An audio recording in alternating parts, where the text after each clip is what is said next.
have no idea where this will lead us, but I have a definite feeling it will be a place both wonderful and strange.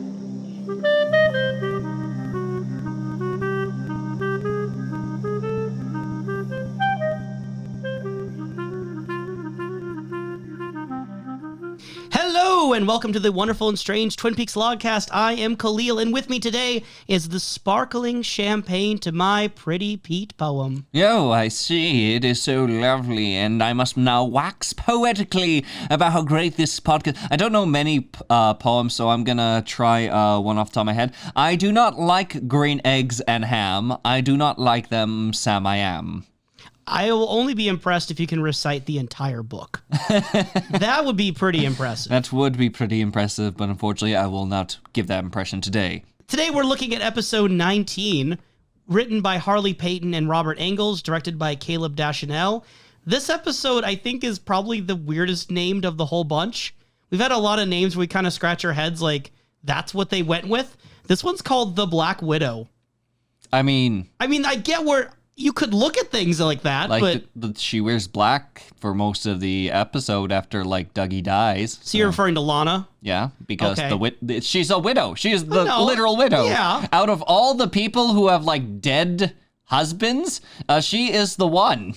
So would you say Lana's the main focus of this episode? I mean, since when have these titles ever been the main focus of an episode? I feel like most. Really? I don't remember all of them off the top of my heads. I refuse. I don't know why I said heads plural. I mean, nobody knows what I really look like. The true face of Kalil, the multi-headed Hydra. You will not know what special face I should also put for your head because it is still the Halloween time. Ooh. You mean for like the YouTube? For the YouTube. Because if someone's listening to this not on YouTube, then it's going to be very strange to hear that I'm going to be changing your head in audio format. Hey, if you listen to us on like Spotify or a podcasting app or whatever, check us out on YouTube sometimes. We're Snake Eye Dreams on YouTube. We upload the podcast there, but we also do other video content. If you want to watch something Utana and or Poppy related, because so far those are the two videos we have on there. Yeah, the natural overlap for our Twin Peaks audience. Yes. Also, just we love to hear from you in comments or emails and stuff like that. So if you ever feel like emailing us, you can email us at snakeeyedreams@gmail.com. Alternatively, you can do a little tweet at us with our handle via Twitter, snakeeyedreams1. That's the numeral 1, as in take one more step and I blow your dang head off. That escalated. Was that a part in this session, or are you just threatening me at this point? I'll leave that to the listener to determine. Very well. I'm a big believer that in ambiguity in storytelling, and the idea that the listener's smart enough to determine where exactly I was going with that. Well, I'm a big believer in love and true love and all forms of love. So this was the right episode for you. Yes, because what greater love was there than Lana and Dougie? We truly a romance for the ages. I mean, an invitation to love. After all, the episode was called The Black Widow because it's about Lana. Yes. She's the main character of this episode. Yes, and we certainly get to see a bit of her because one of the first scenes with her is her running down the hallway screaming and kind of like smiling at Bobby for like a half second. And I did not even think of noticing that, but you paused it when that was happening and kind of slow-moed it. And yeah, when she runs by screaming, there's a little bit of a smile on her face. I don't know if that was like directed, like if that's what Caleb Deschanel was like wanting the actors to do, or maybe she was just having fun doing the act, you know? Yeah. Having a good time screaming in the hallway, and overall, it just got slipped into the actual final product. It was just a fun take, and they decided to keep it. Because if she is smiling, I'm sure that colors your feelings on the death of our dearly departed Dougie Milford. I didn't expect the death right away. I expected, like, maybe that Dougie was going to run around the corner in a little tuxedo Speedo and chase after her through the Great Northern. The average Twin Peaks viewer can only handle so much Dougie at one time, so I'm glad we were able to, cut him out before he became too strong and too powerful. Mm-hmm. And he certainly has a strong presence because he ends up having like his bed strewn with these lovely books of bits of poetry and love books. Okay, and it's like sex guides. Sex But, guides. I don't know. Kama Yeah, Sutra- there is I some don't know. poetry. There's some Lord Byron poetry. Yeah. The Kama Sutra is also there, though. Yes. Right? And like some, looks like bondage kind of related stuff. Like there's whips on the cover. Mm-hmm. So whatever either Dougie's into or whatever Lana's into. Do you think that the clear mask with the mustache and the lipstick was more so of a Lana thing or a Dougie thing? Well, I don't know if we have enough. Okay. Do we have enough information to psychosexual analyze these people? Which one? Okay, so there's multiple ways to look at this, right? Yes. If it's Dougie, does Dougie wear the mask and it's a kink of his to be viewed as the mask man? Because it's not like a obscuring your identity kind of mask. It's Listen, like a CPR almost thing. All I want to see is this man like reciting Lord Byron poetry in this mask as he's ready to do his deed. Not the deed itself, but just like an intro to the deed. A prelude. Yes.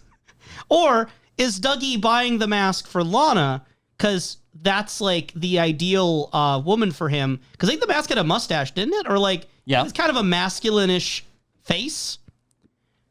Or is Lana wearing the mask voluntarily because she wants to take on the position of the male power? I mean, we only saw Andy pick up mustache. one mask, so maybe there were two masks. Maybe that this was for everyone. And then there's sort of some weird like mirroring going on where like they're into the reflection of themselves. Hey, do in the not mask. phrase it as weird.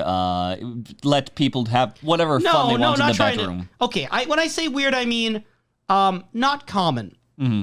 I do not mean to kink shame here. Mm-hmm. This is a friendly environment. Although, don't have a heart attack during it. That's our PSA for today. And Lana certainly is not an ordinary girl. Apparently, she has had some bad fortune growing up, and seeing that Dougie has died from a potential sexual deed, from potentially a heart attack. Certainly, his brother is very upset about it, but she seems also upset if we were to believe her feelings. Since she was one that, when making out with someone during, like, I think it was a school dance or prom. Yeah. She ended up kissing a boy. The rubber band snapped and his jaw locked open. You missed the part, though, where his braces gleamed in the moonlight. It was... It was a very beautiful and mesmerizing scene. I can see why Dougie really enjoyed Lana. With phrases like that. Can you? Braces that gleam in the moonlight. She does have a knack for storytelling, if we're to believe the gathering of men she acquires by the end of the episode. She's got this captive audience between Andy and Dick, who've put aside their interests to join Lana, as well as Sheriff Truman, and I think most disconcertingly, Doc Hayward, who is a married man. Yep. Listening very eagerly to her stories. Now, we gotta look at a few things right here, because there are some... I'm pretty sure that I caught a fair amount of parallels, and I think that you may have as well. A woman who is known to attract many a man, just by almost her own presence. Sure. Someone who herself has had bad fortune follow her, Yes. whether it is breaking the jaws of loved ones while making out with them in the moonlight with braces, what have you. Or this instance with Dougie. Has another female character broken jaws? No, but... certainly broken hearts and probably broken a few other things. We know that Laura Palmer was quite the person to attract other people. Someone who was known for wearing black in the Red Room. Maybe nervous about meeting Jay tonight. J stood for Jelana. Because Jelana is her nemesis. Maybe it's because that the L is the opposite J, because you flip it around. Yeah, in some fonts, yeah. Or maybe it might be that cousin angle. Maybe Lana is the secret cousin that was actually connected to Maddie, and I don't know where I was going. Yeah, I don't know where you're going with it either. But okay, I can see where you're... Okay, so like the idea of Lana as a Laura-esque character, I guess it's too early to say, because there's other women in this series or girls in this series who've had sort of that femme fatale weirdness going on. Because like even Audrey, I would say to some extent, has this element of like allure for the men in her life. But not to this angle. Like literally, it is a room filled with men just serving her milk and in endearment, staring at her as she talks about clown suits and underpants. Is this what you think Laura did too, though? The only real scenes we've seen with Laura are like where James is talking how nice her hair was. and how everyone talks about how they loved Laura. James so I was imagine spellbound. if Laura was like in the show, these are the scenes that I would imagine with Laura. Okay. I guess we'll have to wait when we get to Fire Walk With Me and the Diary of Laura Palmer and see how thick her southern accent is. Yep. If she's truly the same person as Lana. And I think another very strange and definitely very stretchy connection you could make with the Laura Lana thing Are you is that Are you insulting me? is that when Dwayne comes in to find the body of Dougie Milford, the theme music is mysteriously Harold's theme. I mean, so is that trying to imply the Dougie Harold Smith connection? Look, buddy, the Twin Peaks I'm has not a your fun buddy, no, pal, friendo. We already seen some weird time things. I mean, in the end, if I had to say someone who was rather poetic, it would probably be both Dougie as well as Howard. No, Harold. Yeah. Howard. The duck. Howard the Duck. I haven't seen that yet. It's on my list. Yes, but I just finished the MCU, and this is connected. Sure. Yeah. Yes. But with Dougie being a poetic presence and also Harold being a poetic presence, I don't know how much of a connection there is, or if it was just like, hey man, this sounds really cool right here. Let's put this right here. I'm not going to lie, just looking for an excuse to mention that Harold's theme was used here because that's always seemed super strange to me. Yeah. I love Harold's theme. I mentioned that when we had Harold's episode. I think Dougie and Harold would get along. Sure, based on what evidence? I don't. Lord Byron poetry. Sure, okay. Yeah. I think, okay, let me put it this way. I think Dougie would have some interesting stories that Harold could write down in his diaries. Yes. I'll give you that, and I'll leave it at that for the listeners to ponder upon. Please, sir, can I have some more? So, it's just so strange, though, that Harold's theme was barely ever used for Harold, but now it's kind of like the default sad music. And it happens with Dwayne seeing Dougie, and obviously it's a touching moment where the brothers who always fought, obviously Dwayne cared for Dougie. There's a sense of he wants to get justice done and bring Lana accountable for her murder. And there's also Dougie in the bed who is dead, like Harold. So my question to you, Professor, is do you find the whole situation with Dougie's death more sad or more funny? And, like, what's the ratio of those two emotions? It is more funny than sad because there is not much connection that I can see with Dougie. Dougie was introduced a few episodes ago to argue with his brother Dwayne. Arguments ensued, had a little bit of a wedding, had a few fun lines, wish he had more, and then suddenly he's dead after a potential sexual encounter. Heart attack, if you will. So, it is something that is sad towards the characters, but by the gods, like every time Dwayne comes up, it's like, I want to file a suit again. There's no crime committed, Dwayne. We can't, like, there's nothing here. It's like, well, I'm going to make sure she doesn't get a single red cent. Like, Dwayne's performance is a sense of mourning, but also a sense of humor that I've come accustomed to Twin Peaks that I enjoy. So, yeah, I'd say I lean more on humor, but there's still a sense of tragedy here. I think if he ingratiates himself with Clinton Sternwood just enough, maybe the judge can pull some sort of bogus verdict. The way that these kangaroo courts operate in Twin Peaks, maybe Lana could end up getting some justice done to her. I don't know. So I guess it depends on who he brings over for drinks that day. So thank goodness, though, there is some justice being done, though, in Twin Peaks, because there is a coach in a school in Twin Peaks who has the foresight to realize that just as it's, perfectly unfair to deny someone the right on the football team, just because they're black, how dare you not let this middle-aged woman join the wrestling team? I think that speaks for itself. I think it speaks pretty much for yourself because this middle-aged woman is a middle-aged woman. And she has the moral and constitutional right. The judge... What? The coach said it best. Where in the Constitution does it say this is allowed? It's scribbled really tiny. So a lot of people, okay, so Thomas Jefferson, TJ Maxx, I call him TJ Maxx. How did I know you were going to blame Thomas Jefferson on this? No, I'm not blaming, I'm praising him. He had the foresight. Granted, he didn't have the foresight to not own 600 slaves. That's a bad look, TJ Maxx. But he did scribble in really tiny, where it says all men are created equal. If you look between that line and the one below it, it's scribbled really tiny. It says, and middle-aged women can wrestle. It's really tiny. So a lot of times like textbooks and like online copies don't copy it in there because it's actually very difficult to match the way it was typefaced in there originally. Was it type? I think it was handwritten. No, wasn't I mean it? like typefaced in the sense of like the writing style, the way it was portrayed in there. How could you have a feather thin enough to write that? TJ Maxx had a lot of things, including 600 slaves. It's a bad look, but he also knew enough to say that this woman should get to wrestle. And I think you could even see it in the way she wrestles. This woman was born to fight, born to control, born to love. And love can blossom and bloom on the battlefield.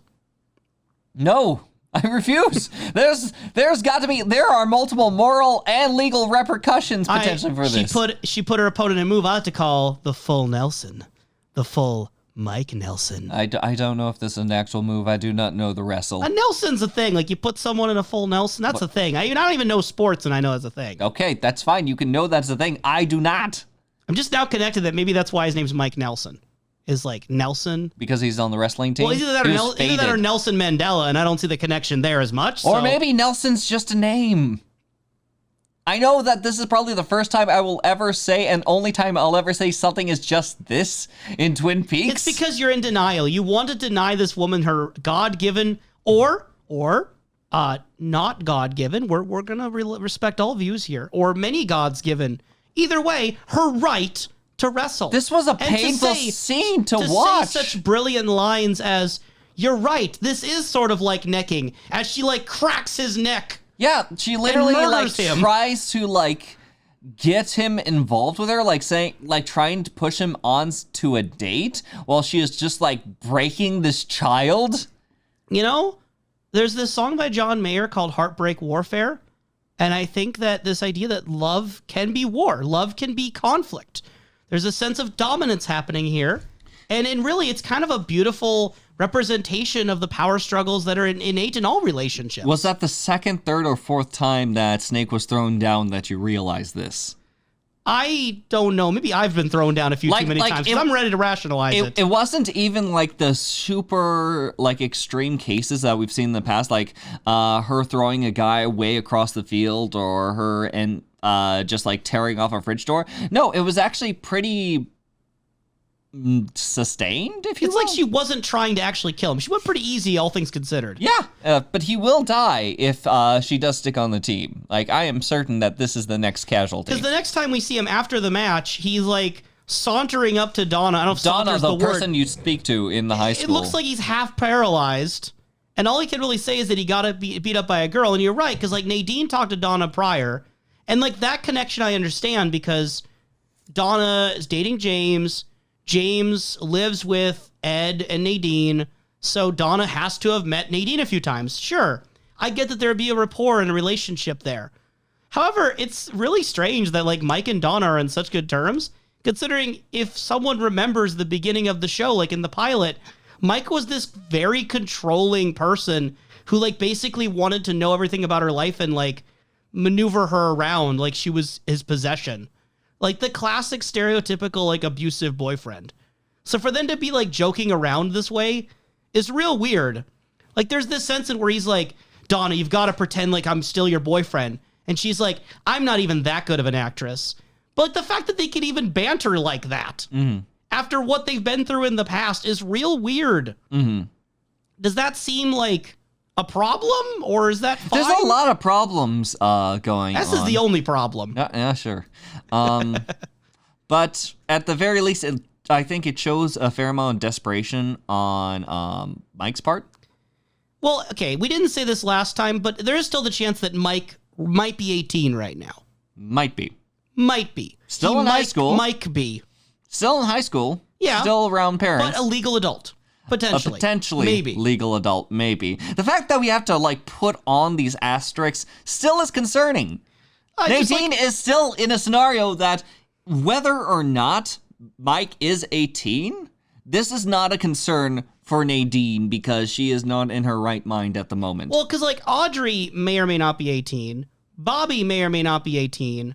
Bobby's a weird case because he's involved with Shelley, and Shelley's older than him. So I don't know if like how big the age gap is between those two, because Shelley's not in high school. I'm trying to rationalize that maybe the Nadine thing isn't the worst thing here. Maybe there's other cases. It's okay for an 18-year-old to be into older women, okay? And I would hardly say that she's like grooming him or like preying on him in any way other than like physically, but like aside from that, physically preying on him, wanting to just personally cheat on a relationship that she only has so much knowledge over, trying to basically throw him down in multiple angles, potentially crushing him. But to be fair, Ed also wants out of that relationship too, it seems. So I don't know. So I take it you're not necessarily finding these Nadine encounters funny? I'm fine. I found humor in them plenty of times. This is the point in which, like, there were so few extremes that it started leaning into the point of discomfort, like I had mentioned before. There were so many very obvious larger points with the Nadine points that were exciting and fun. But this one, she was just throwing around what I am thinking of right now, a child, left and right, while also leaning on heavy on some of the flirtation.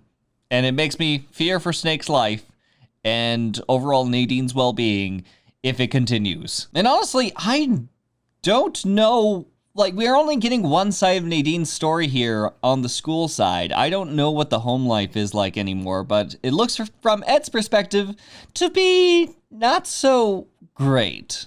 Yeah, James is gone, first of all. Yep. I don't know what Ed thinks about that James is gone. I think that he gives a general idea, just because there's also the matters with Nadine. He is feeling pretty rough on life. Ed's someone who seems very emotionally reserved, very stoic. I see him as kind of the manly man's man who, like, doesn't really show his emotions or explore them. Yeah. And maybe that's me just projecting that onto him, but I think we kind of get a little bit of that even in the scene with Ed and Norma in this episode, where Norma says that, you know, you and I used to talk about things, and we still can talk about those things. Yeah. Which gives the impression that Norma might be the only person Ed is comfortable opening up to in that emotional sense. Yeah, he was just talking to her about, like, remember when we were kids and how we were making plans, and just talks about how fast and life ends up living, and how he recognizes that this is his life, and he just doesn't like it all that much. And I hope I'm not giving away too much personal information when I say that the professor and I are not middle-aged. We are fairly younger people. So I don't know if we're at the point in our lives where we can fully appreciate Ed's words, but I think even to the extent to which we have lived our lives so far, the way in which time accelerates as you get older, I think even you and I can see the truth in this sentiment that, you know, you make these ideas and plans and you just kind of like naturally adjust to them over time to the point that, you know, you don't really realize how fast time is going. There's this famous song by the Talking Heads that... Why do you keep bringing up the Talking Heads? Have I brought them up before? I'm pretty sure you brought them up before. You brought up music people Yeah, before. because there's more than one band. I'm allowed to do that. Anyway, they have that song. They have this song called Once in a Lifetime, and it's probably one of their biggest hits. And it's the one, if you know the song, when it's like an 80s pop hit where it was like, same as it ever was, same as it ever was. In the music video, David Byrne's looking like Bill Nye the Science Guy flailing around here in pelvic thrusting. Anyway, fun video and fun song. But the general idea, at least I've always got out of it, people get stuck in these sort of ruts where you kind of are so used to life that you just make these decisions that become parts of your routine. And the part of the chorus in the song is like the singer realizing, like, you know, this is not my beautiful house. This is not my beautiful wife. How did I get here? What have I done? And sort of like kind of waking up out of the routine and waking up out of the ruts. Because I think we plan these big events that are going to happen. You know, when you're a little kid, you always imagine, oh man, I can't wait until I can, like, I don't know, get my driver's license or something. And then you actually get your driver's license, and it's like just another thing you do now. You drive all the time. It's not a big deal. A lot of people, they're like, oh man, I hope I get married one day. Then you get married, and it's just a thing you do now, right? So I imagine for someone like Ed and Norma, you know, they've made all these plans in their life, and just before they knew it, some of the plans happened, and now they're just part of their routine, and some of the plans just fell completely away.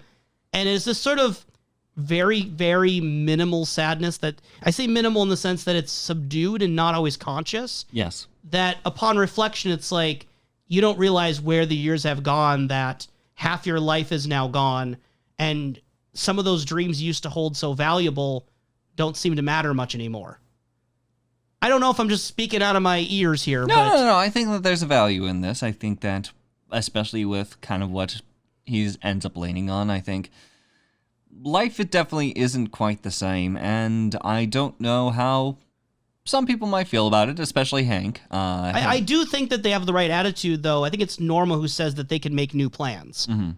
But then we get, as you mentioned, Hank, this incredibly ominous music turn where a domino appears with the numbers 3 and 4. It's always prior. It's been like 3 and 3, right? I'm pretty sure it was 3-3, or I think there was a point where we had seen a 4-4. It was always the same number on both sides. Now it's a 3-4. So the most basic, like, over-analysis I can think of is that there's an imbalance, which actually goes back to something we'll talk about later with Ben. But I think the idea of there's an imbalance now, there's a shift, that's the most basic I can think of as far as interpreting the domino, if it means anything. If the domino is changing and we're not insane, like, just, like, horribly not seeing the domino correctly. I'm pretty sure we paused on it. I'm pretty sure we're confident with them. We definitely knew we're talking about that domino. I like to think that, like, Hank has a collection of domino keychains that he has, like, a little wooden box for, and he just prepares, like, what he's feeling for today. Like, I'm feeling a 3-4 for today, and just plucks it out. We haven't even seen the dominoes in quite a long time, have we? No. Is this the first time in season 2? I think that this has been a while since season 2. I wouldn't say it's the first one since, like, Leland's death. I gotta say, Abe, honestly, though, it is definitely a aspect that I'm trying to still figure out, like, what's up with the domino. Yeah, and I have more things I would love to say, but it's too early for me to say them. Listeners, I hope you know that as someone who's seen the show, there's a lot of things I want to talk about that I just can't spill all my beans yet, but the bean spillage shall occur later. Ow. One of the things I want to spill some beans about is Evelyn Marsh, James, and Malcolm Sloan. And I can only say so much right now because we're in the thick of this plot line. We haven't gone past it. But Twin Peaks fans know the discourse around the Evelyn Marsh saga. So, Professor, what do you think of Malcolm Sloan? Best name. It's There's so good. There's no greater name in the full... I don't think that they can top it. I mean, Dick Tremayne was pretty good. Dick Tremayne was good, but it is no Malcolm Sloan. You mentioned earlier Invitation to Love. Like, this is basically a soap opera to the extreme, right? Like, yes. Twin Peaks has always flirted around with being a soap opera, at least in part. I would say it is a soap opera, but it was a deconstructive kind of spin on it where it had, like, supernatural crime elements. This is the part of it that's so clearly a soap opera that the name Malcolm Sloan could even exist. All I'm saying is that he was birthed with, like, deep sunglasses and probably a nice, like, motorcycle when he came out of the womb. This is the name that would be put onto Malcolm Sloan. And notably, we're not even in the town of Twin Peaks. No. So normally it's like, oh, Twin Peaks, it's such a wacky and weird town. There's spirits in the woods. That's why things are strange. No, Malcolm Sloan exists outside of that. Yes, somewhere, wherever where is James? James drove somewhere. He's past Wally's hideout. So he's definitely somewhere in the world with Evelyn and Malcolm Sloan, who apparently is Evelyn's brother. And there's a story basically toward the end of the episode where it's like Evelyn's been married to him for at least 4 years, and wanted to... You said him, to make it more clear, who is she married to? Mr. Marsh. Not Sloan. Right, Mr. Marsh. Yep, Did Mr. they give Marsh. it for Jeffrey? Did Maybe. we get a first name? Anyway, Evelyn's been married to her husband, Mr. Marsh, for like 4 years now, and Malcolm's just wanted to kill him, wanted to get back at him. He promised that he was going to get vengeance, and he thought that was just a sense of being, I forgot the words, but like noble valiant, somewhere along those lines. Sure. And that was about 4 years ago, and now he is just point of spiteful killing. It is just getting closer every day. And his motivation for killing would be that Mr. Marsh, quote, once a fortnight, he pounds her mercilessly. There's this, he describes it as a vicious cycle that occurs where Evelyn has to mask bruises and have defensive postures because basically that he is constantly in an abusive situation where he is the abuser to Evelyn, and Malcolm, being the brother, is kind of defenseless and helpless on the sidelines. But you might ask, dear listener, why doesn't Malcolm Sloan just do something about this? Well, James is your audience surrogate. And I think the reason why he can't is because this is a rich and powerful man. He says, Malcolm Sloan utters the very words. Utters these words. Sonny boy. Sonny boy. Nobody stops Mr. Marsh. Nobody does. You can jot that down and put it under your pillow. Whatever, for like the note fairy or whatever that. Yeah. I don't know what it means, but I love that line. I don't know. And you were commenting that like James is still there. I'm just going to assume it's because it was like a stormy night. They didn't want James on his motorcycle getting pelted. Yeah, but does Mr. Marsh know? Like, his motorcycle has to be somewhere. Okay, I'm not going to be able to make up for that Home Improvement sound. Did you doctor that in any way? I did not. Oh my God. I was listening to the audio of the finished podcast. Not just to hear myself talk, okay? I promise. It sounds was like quality control. Yep. And I got to the part where I did this, like the second Tim the Toolman Taylor, and it was so good. I have never been more proud of my audio before. I applaud you. And now that I've done it twice in this podcast, not as good. Yep. I revealed my hand that that's never going to happen again. Never again. You get one shot. I have as much of a chance of making that sound again as Malcolm Sloan does of toppling Mr. Marsh. And speaking of which, it seems that James is concerned for Evelyn's sake as they sit up upon the vehicle that he has recently fixed as she strokes onto the horn and is just talking back and forth with him. And he is just very concerned because, James knows what it means to be alone. James knows. No, at first he's like, are you afraid of your husband? And then she just kind of looks at him.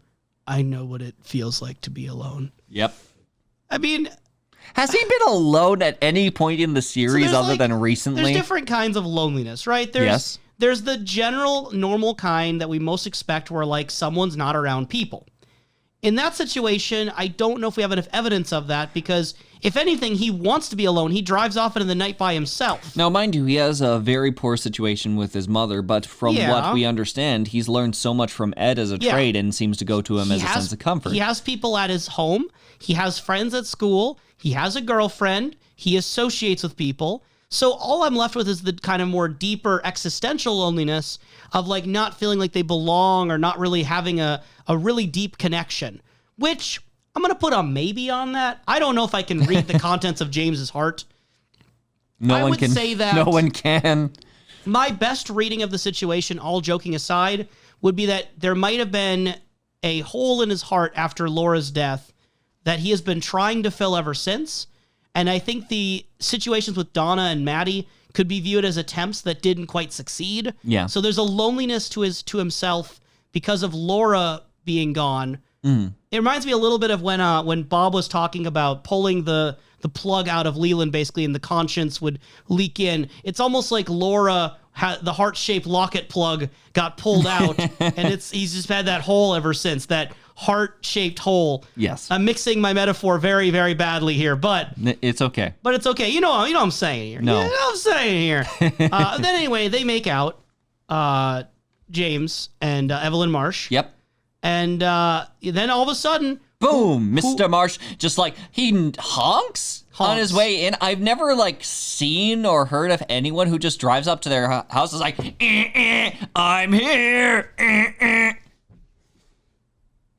But apparently he's here. You don't know anyone quite like Mr. Marsh. I don't know anyone quite like Mr. Marsh, but it seems that... Write that down and put that under your pillow. It seems that Evelyn is trying to convince James the same thing because she is saying it's not as bad as it seems. I was just kidding. I was just playing. Yeah. Malcolm Sloan. They're good. More like Malcolm joking around. Mm-hmm. I don't know why we're bringing up Malcolm Sloan. Because he was the one who also suggested these things of seriousness. Okay. He was just yanking your chain, though. He's just yanking your chain. Yeah.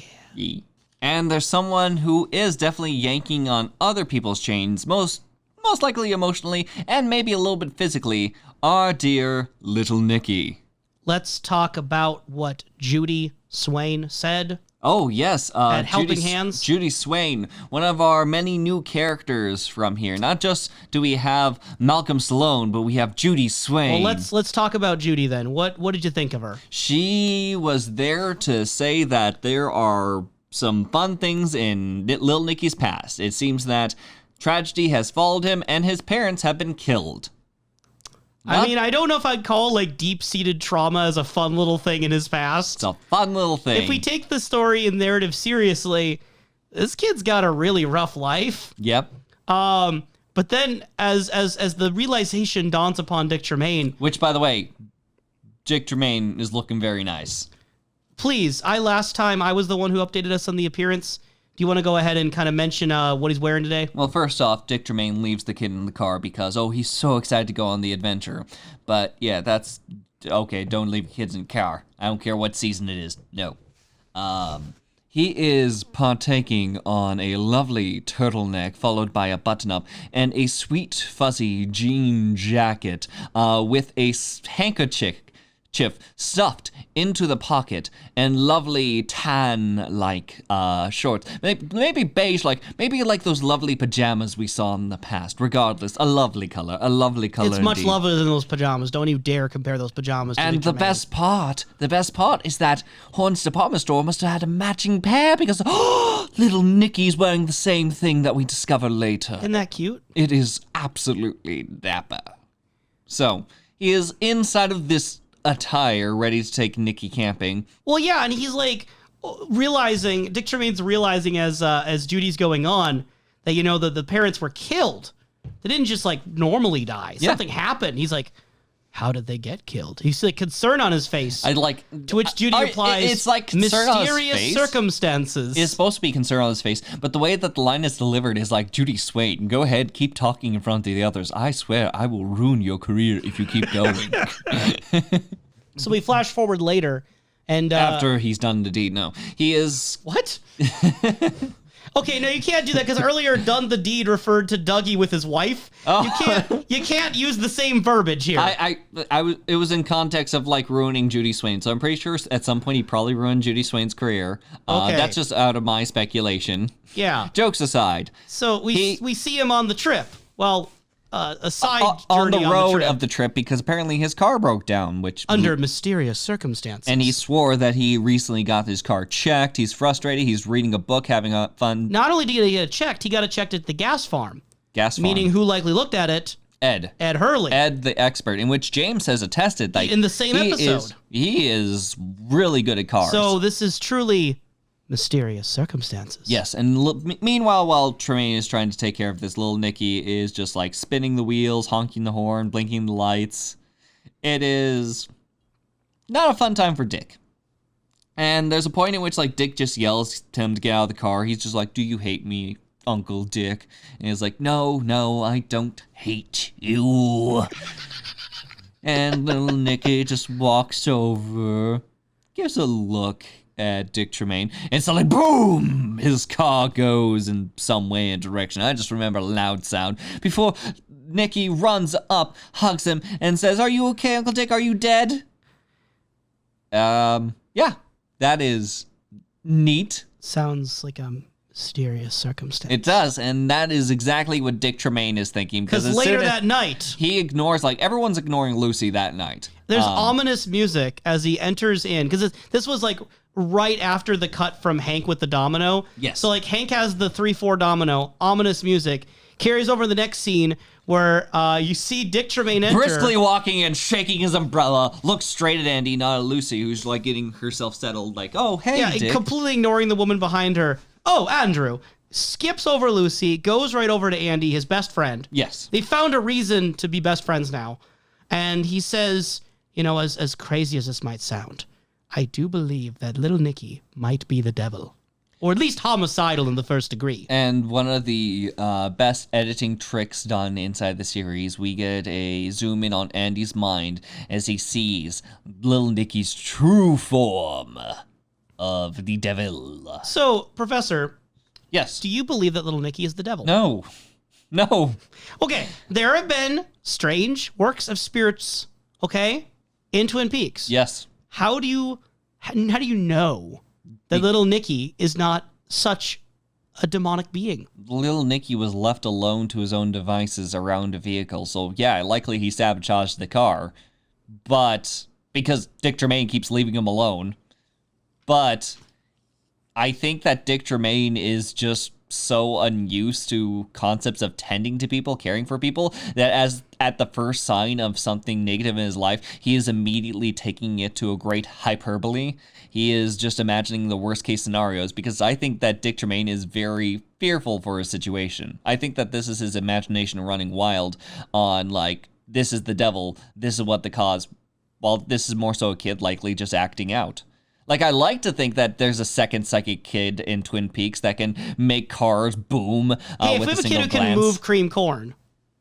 There's like a power scale here, man, okay? Cream corn moving is like a little nudge. Like, if there was like something cream corn sized that he moved in the vehicle that caused that, maybe. Okay, I don't agree, because the fact that he moved the cream corn is cool, but it's the fact that no cream corn was on the hands when he moved it. Like, every atom of cream corn has been transported. And tell you what, all Nicky had to do was just shift the car a little bit. what part of the car did he shift around a little bit? I don't know car What's cream terms? corn size that he could move around? Then therefore, we are axle. acting too quickly. This is a slippery slope for us to follow. Axle? Okay, what shape is an axle, Kalil? Tell us more. It's kind of geometric. Yeah, it has a shape. Yes, Uh-huh. that is correct. It's composed of lines. Okay. I would say it's not a perfect circle, obviously. Okay. You could probably make triangles. You could make it out of triangles. Are you okay? I'm fine. You know who's not doing okay, though? Dick And Tremayne. might need a little bit of a check on? Dick Tremayne. Friends. Compatriots. You got to check on your friends. You got to make sure they're doing okay. We got to check on Ben. Ben's okay. Ben Ben's okay. once said, like an episode or two ago, that, what power you could achieve by the right organization of furniture in the room. Yeah. I think he's figured out the sacred geometry. He has a large, like, pyramid-like structure of various things with the white wolf at the top. White and- fox. White fox. Very important white fox. Yes. And Because there, what is that white fox associated with? probably Leo Johnson. Louise. Louise? No, Leland. Leland. Because that was the same fox that he took the white fur out of. Yes. So I find that use of that prop very curious. I think that also having lamps like symmetrically on both sides, making Twin Peaks almost, Yes. is also very nice. My favorite part though is that he has like Ben front and center the high on. the Ben-Hur logo. No, just like his name Ben. No, in but wood. it's meant to look at the Ben-Hur logo, right? Yeah. Because Ben-Hur, like the big letters of Ben-Hur, like on the poster. Oh, No, you're not going to top that thing I'm I did sorry. last episode, Tim the Toolman Taylor. Like, I'm not trying. the ship has sailed on that one. And I think else Ben's ship has sailed in terms of his psyche. Yeah, his name was though at this like a center high. Yeah. And in the middle of the scene, he puts it at like a very high point nearby the wolf, like he's Still below raising the his fox. name up. It's not a wolf. Stop calling it a wolf. It is. A wolf would be huge. Is the inner wolf. Okay, we had talked about this on the same podcast, didn't we? About like the inside you there are two wolves. You didn't know what that was. I don't know what that is. That's.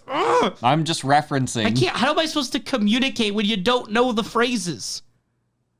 by using my phrases. The phrase that Benjamin Horn utters is that this room has balance, Yes. distance, symmetry. And when Bobby starts to say he admires Ben Horn also, again, poetically says, admiration is for poets and dairy cows.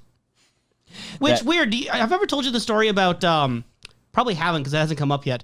There's this really weird video where when Inland Empire was made, he's on like the side of the road in like LA, I think it is, and he has like a cow with him. David Lynch. Sorry, I probably should have prefaced that. That's important. David Lynch is sitting on like the road here with like a cow because he's like doing the For Your Consideration, like trying to promote Laura Dern, the main actress, for award season, and like he's just got a cow. And there's this dude who like goes up, and I don't remember the exact name of this video, but like if I find it, I'll link it in the description for this podcast episode. Okay. But he just goes up to David Lynch and is like, "What's with the cow?" And he's like, "Well, I'm going to paraphrase. I don't remember the exact wording. He's like, well, milk comes from cows and cheese comes from milk. Oh, yeah, I understand. Yeah. And then he just walks away without any more understanding of what David Lynch was doing. Because the cheese then goes into the sandwich, which goes into Ben Horn's mouth, and Ben Horn rules over Twin Peaks for a little bit, connected to Captain. It all kind of circles in a greater narrative. I think what it means is that David Lynch admired Laura Dern and wants us to admire Laura Dern because admiration is for dairy cows. I think it's a very good line, but it is a good line.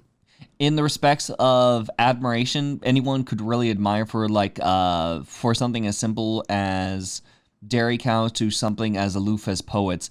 There is a scale to admiration, but at the same time, it is pointless to him at the moment. Yeah, it's not actually meaningful. Although it is interesting he puts out poets because Ben Horn himself is something of a poet. I mean, literally the episode before, he was quoting Shakespeare. And I forgot to mention it earlier, but in this episode, we also get another Shakespeare. Although this time, instead of Richard III, it's Romeo and Juliet. Because when Lana first appears to the men later in the episode, I think it's Dick Tremayne starts it, but then the other men start joining in of just verbatim knowing the Romeo and Juliet dialogue. Yep. When Romeo's looking at the balcony talking to himself. I think it's a woman that himself. Seems to have some power over men, and it seems like they are reciting something in a hive mind-like mentality. Oh, dairy cows. The whole lot of them are dairy cows. Meanwhile, what is Benjamin Horn? He is an enormous skyscraper, a leviathan ripping through the sky. He's on top. No. No? No. Are you challenging Ben's power? There's already plenty of people challenging Ben's power. Ben is in a screwed point, and that's why he's willing to hire Bobby out of all people. And he's also willing to reenact the Civil War. Yeah, the South is winning, apparently. It is day one of the Battle of Gettysburg. You know, the battle where the South won? Yeah, sure.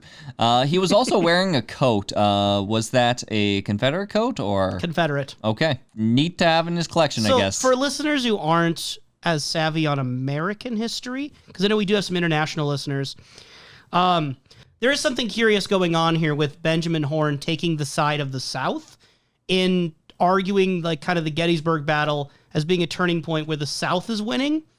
We'll have to see what plays on into day this. On day one, because the South in the end does not win the Civil War.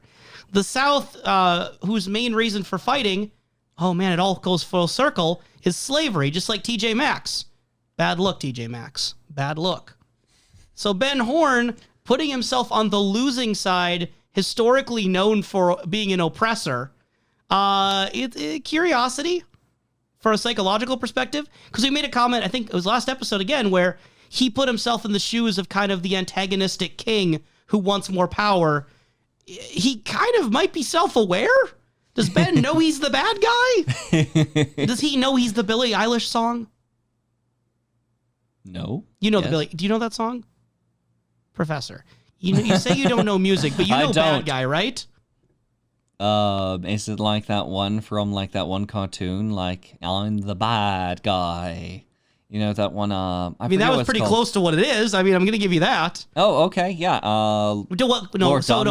What comes after I'm the bad guy? No, it goes duh, and then it kicks in the beat. That's the Billie Eilish one. Yeah, well, the Billie Eilish one. I don't.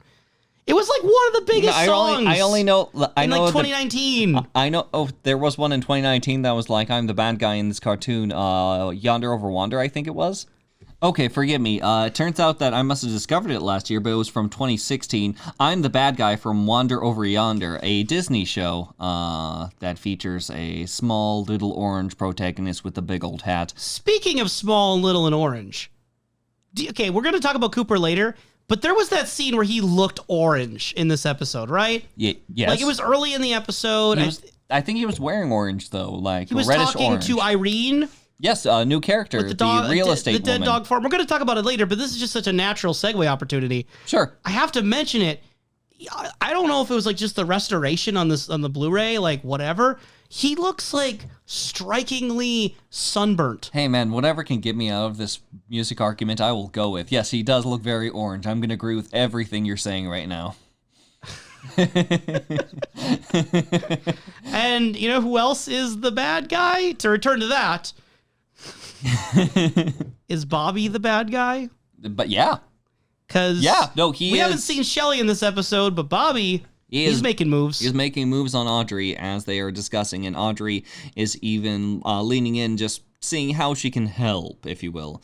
Maybe you can help me celebrate. And he's like stroking her chin as he says this. Yeah. And when he leans in for a kiss amongst this conversation, she quickly ducks out. She very smoothly leans out. It's not like a surprised leap back or something. Yes. It's like she's definitely bringing him in and then pulling away. Yes. She knows what she's doing. Because she says, I think we should do business together. The double entendre here, the very clear innuendo, just like we had in the last episode. I keep referencing the last episode. These two join together very well is what I'm saying. But like how she was kind of mentioning before about the I like to lick line. She knows what she's doing. Yes. Audrey's not dumb. And with her aspirations of being almost like an FBI agent later in life, again, my instinct here, I do know where the show goes, but just my instinct right now, if I was going for the first time, my instinct would be that she's using Bobby here. I would fail to believe that she would actually be interested in Bobby. Ow. No thing against the guy. A lot of things against the guy, He's just kind of a dick. He is a parasite. Audrey's out of it. Audrey's out of his league. Yeah. Let's just be real here. He's a football star, I guess, even though I forget that Bobby does football because it's never focused on. But he may or may not still be doing football. But the guy's like a drug dealing, low on the bottom pole kind of guy. Yes. That she would barely pay any attention to. And considering how she pretty clearly was done with her father, it's I don't even, she's obviously up to something here. That's what my impulse would be, that she's using Bobby, reeling him in just enough to get his attention for something. Yes. There actually is something that she does want, because when Bobby goes in, gets the pictures for Ben, she ducks into this little hidey hole, which I've been wondering where that door is led for a bit. It's so in the Blu-ray at least, it's so obvious that there's a door there. Yep. It's not even a hidden door. Yep. But we finally go inside, and that's actually one of the places where Audrey will go to try to lurk amongst the walls and listen in. And it turns out that Bobby got some pretty good pictures. He actually snuck up pretty well on that whole group. He saw Hank in some mysterious circumstances. Which, by the way, he's able to sneak up on Hank, and Hank could not sneak up on, everyone else in the gang that well, because Jean was quick to catch him. So, yeah. Kudos on your sneakiness and slyness, Bobby. Bobby could have been killed. Very easily. Yep. Because I don't think Jean Renault would hesitate for half a second. Very badly. I love Ben's line during this, say, Bobby, how much am I paying you? He's like, well, we haven't really discussed payment at all. And he's like, well, consider this your first raise. Yeah. Yeah. I love that line. And looking to maybe hire him full-time, potentially. Yes. And he hands him some unknown amount of bill for that raise. You believed that it was a $2 bill? Yeah, I immediately said $2. $2. A $2 bill. Mm-hmm. Just as archaic as the Civil War itself. If you, again, non-American listeners, $2 bills are they're not rare, but they're not common. They're archaic. They're just a thing we randomly sometimes see. I think that Ben likes greasing wheels that he likes, so I can't imagine it's probably 100. Less than 100. Well, considering it was one bill, 100. It might have been two bills close to one another. It was one bill. It was two bills metamorphosized through alchemy. It was only a bill, and it's sitting right here on Ben's little Is the only music you know from cartoons? Yeah, I think so. And again, this is an incredibly American-centric episode, because that's also a thing. Right? We mentioned the Constitution. Schoolhouse Rock. Yeah, Schoolhouse Rock. And that's the episode involving the United States government, how they pass laws. And man, sorry, international listeners, we're isolating you for some reason. Unless you're into cartoons, in which I am completely involving you in my circle. Welcome. I'm sorry. I'm all studied, just in very specific things. Well, and I think in that way, you're kind of like our dear friend Major Briggs. He's also very well learned in very specific things, it sounds like. Apparently, also being a pilot, that was a bit of a surprise. Yeah. We get a little scene with another new character. An Air Force four colonel. characters, by the way. And his name is... Colonel Riley? That is correct, Colonel Riley. Yeah. Colonel Riley is someone who still keeps classified information, as like Truman and Cooper are just like begging, like, we need more information. Something on the White Lodge, something about Briggs, please. And it's like, but Colonel Briggs is the best pilot I've ever known. He is so cool. And did you see any birds? I believe it. I believe he's a good pilot. Yeah. I'm going to just immediately buy into it. They speak so highly of Briggs in this episode, and I'm willing to believe it. Yeah, the pilot thing is very strange, though, because we know Briggs was just, like, standing out inside the forest. Like, we'll get there. We will get there. I do want to mention, though, that they kind of do a retcon. I'm just going to call it a retcon. It might even be one of the first big retcons, in that the message that Cooper got in season 1, I believe it was. Briggs says that he worked with Deep Space, he but said this he got message it in Deep Space. Was not from Deep Space. It was from the woods itself. So it's either a retcon where it's just like, yeah, don't worry about what Briggs said earlier, or you're meant to believe that Briggs did not give the full information. Yeah. Because I doubt Briggs wouldn't know. Briggs wouldn't know where the message came from. Maybe his special space device was wrongly attuned and it was making a U-turn from space back into the woods. If I'm mistaken, dear listener, like, actually, please let me know. I'd be curious to hear your thoughts. But I am on the side that this is a retcon and doesn't actually make sense, because I don't think Briggs would, A, be unaware, or B, lie to Cooper in that situation. The fact that he broke protocol to reveal confidential information in the first place is enough of a momentous occasion for Briggs. Now, to argue a man who believes in authority, that I would assume, and I'll let you argue in a second. Thank you. I would assume that Briggs is telling Cooper in confidence, yeah, that if he says it from deep space, he means it's from deep space. But there's still things he keeps confidential. He assures Cooper that there's just some things he can't discuss, or walks around the issue. I wouldn't believe that there's things that Briggs would hide from Cooper. I think that it's very possible he will hide things from Cooper if he is given reason. And seeing with his involvement with the White Lodge and the recognition of the White Lodge, I think that, yeah, maybe he just gave as much information as was needed, as his position might require. Okay. I mean, yeah, there's that sense of it with his confidentiality. There may not be full trust yet with Cooper, that he might be withholding things. I think both arguments have their merit. I'm curious which one, listener, you decide to side with, but I could see an argument either way. Mm-hmm. Either way, though, we are getting that clarity now, way after the fact, that the messages came from the forest, not from deep space. Mm-hmm. I mean, when you think about it, the forest isn't deep space if you think relative scales, like from the sun. From the sun into deep space is Earth, where the woods are. And I wrote it as Borgs. I know this is supposed to be Briggs, but Borgs, Colonel Riley says, was born with hardware most of us could only dream of.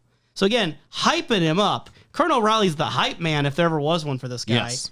And his disappearance has implications that go so far beyond national security that the Cold War would seem like a case of the sniffles. Like, in the things of Twin Peaks, like, we think about, like, the severity of situations.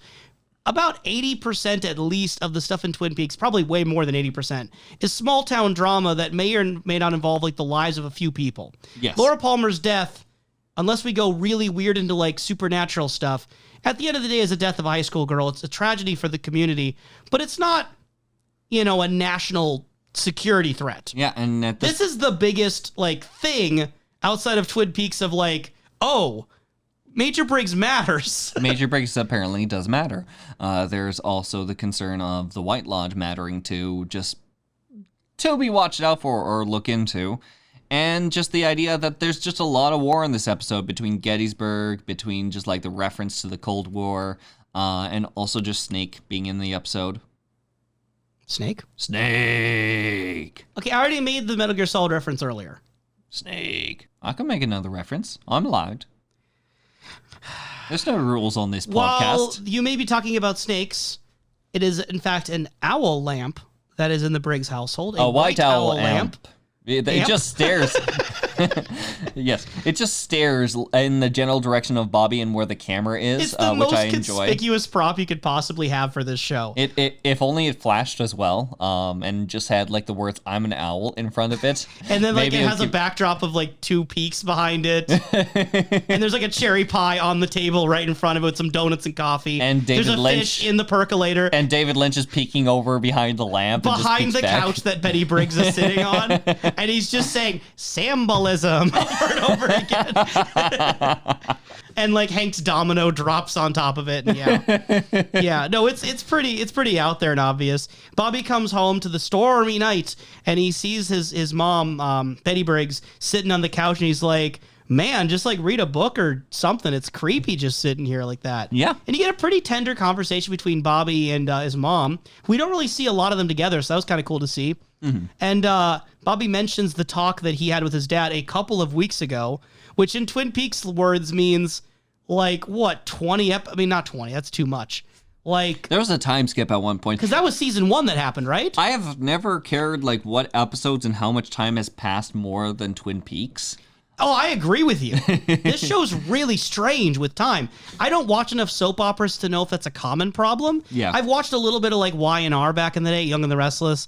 I've seen a little bit of like Days of Our Lives, but like that was years ago and it never felt like time was that weird. Yeah. Because it's a daily soap opera. It moves super slow and really time doesn't matter as much. But the thing is, this show does make mention of dates and times because it's like an investigation. So it's like, I don't actually know if that was a couple weeks ago or not.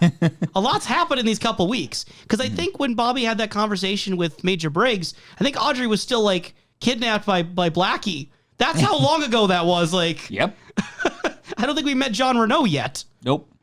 I don't even know, because Maddie was still in town. I don't know. Anyway, it's so weird. And You remember Maddie? I remember Maddie.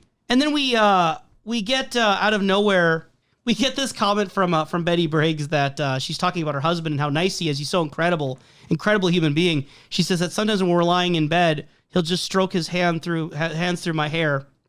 And I said under my breath as Professor and I were watching this episode, and it's too bad she can't do the same thing. Yeah. Because he's bald. Maybe that's what he would enjoy, and so he enjoys it through. He's like, man, I wish I had hair.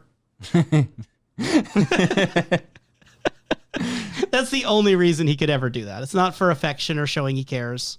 But he does show that he cares and shows some affection because despite their fears that he might not come back, boom, Briggs is back inside of his living room wearing like some retro pilot gear, looking straight out of the 40s. How long was I gone? So now we might have World War II in there. I don't know what exactly that costume is. It is a very aviator-like outfit. I think it is more recognizable for the audience more than anything. As far as time period, though, where would you put that? I think 40s, but I could be wrong. Maybe. It just might be as casual wear. Kind of looks like Amelia Earhart era. Yeah. And she was like 40s, right?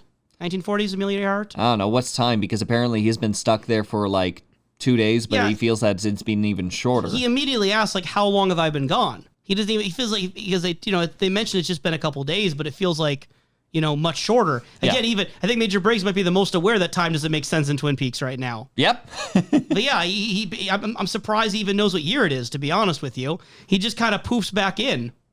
He's in the living room now. He flew into the living room. The plane is the White Lodge. He's quick enough to recover, though, that he tells Bobby right away to put out that cigarette. Which Bobby does. And then he says, and go mix me a drink, a strong one. Hard cocktail. It either implies that either Briggs has shown him how to mix the cocktail himself, or he just recognizes his son knows how to do it. Yeah, I would say the latter, are personally. Still fun. I mean, I think both are kind of funny to imagine. The latter makes sense because Bobby's definitely drank. But it could be the former if, like, maybe he's like, now, Bobby, with great... I just did like the Hank Hill voice, didn't I? Not that Hank, not that Bobby. Okay.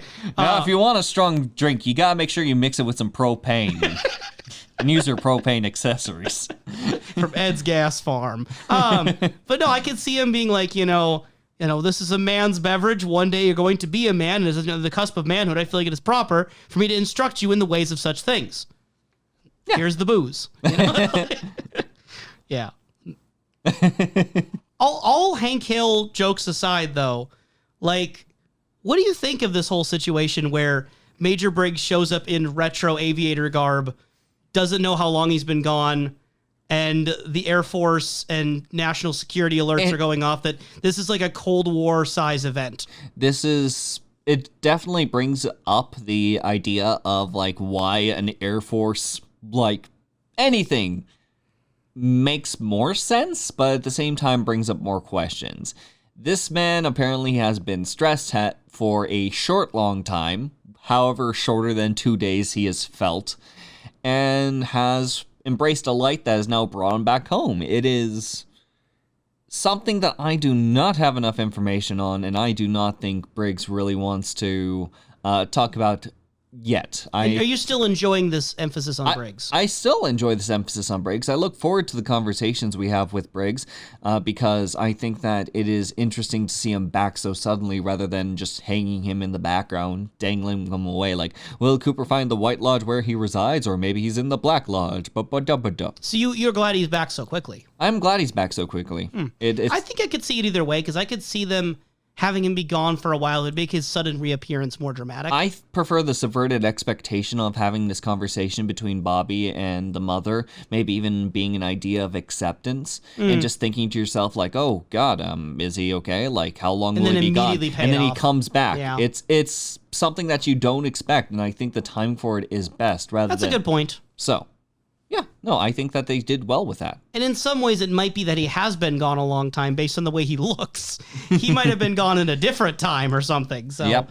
Okay. Maybe in that age of past aviator outfits. Again, I am not an expert on those things, but luckily, Bobby is able to gander a drink. And if we want to look to another expert of drinks, who better than Pete Martell? Pete Martell is pouring away a lovely bit of, what is it? Nectar of the Gods. The Nectar That was of David Gods. Lynch. That wasn't Pete Martell. That was something. It was. Catherine. Yep, Nectar there we go. of the Gods. That is okay. That's a 1-for-1 reenactment of Pete Martell's voice. As he prepares the Nectar of the Gods, and he begins to quote quite poetically of, what was it? So he says it's Yeats as the poet. Yes. But from our understanding, and I had a hunch going into this, that it's Yeats, right? And then we looked it up. It is Yeats. Now, this could be just like a quick line read, and it might have just been an overall quick cut, and it just, like, this was not an age in which, like go on the internet, just pronounce it quick. It might just be a misconception of, like, different people believing it's pronounced a different way. And the understanding I have at this point is that they're kind of flying by the seat of their pants week by week.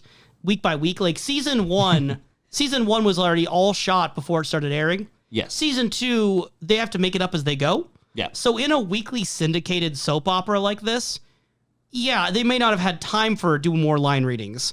Like, they might have been on a real schedule, for all we know. No. But it's still, no matter what circumstances happened, it's in the canon of the show that Pete Martell doesn't know it's pronounced Yates. Yes. Regardless of whatever reason there was for that, we can interpret it. And it could actually be a good character sort of reveal, being that Pete is someone who is well-read. He enjoys various bits of art. It just... Like, he recognizes the poem in the name to memorize the poem. Yes, it's just not... Maybe there's just less people to really speak of Yeats around him, or he has not been in more of an academic situation in which Yeats may be more publicly spoken about. It's book learning that was self-taught and self-educated. Because I'm assuming there's a pretty good-sized library, right, that the Martells have. The Martells have books everywhere, and we were making jokes it was Catherine's, but maybe it's just Pete's. It could be Pete's. I don't know if Catherine bothers reading. Yeah, but Catherine is enjoying a nice meal until she can be a little bit less bothered by Pete,